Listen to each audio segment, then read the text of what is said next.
కర్నూలులో జరిగిన రీసెంట్ ఇన్సిడెంట్కి తప్పు ఎవరిది? ముమ్మాటికి డ్రైవర్దే. ఎందుకంటే ఇది ఒక ప్రత్యక్ష సాక్షి చెప్పాడు ఎలా జరిగింది ఏంటి అని. మీకు మొత్తం వీడియో కావాలనుకుంటే మన ఛానల్లో ఉంది, చూసేయండి.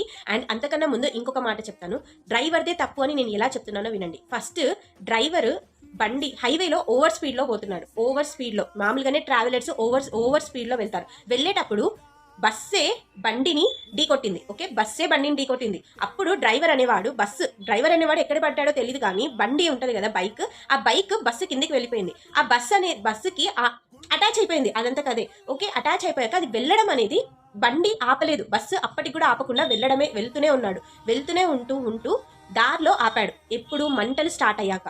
దానివల్ల ఇది తప్పంతా డ్రైవర్దే.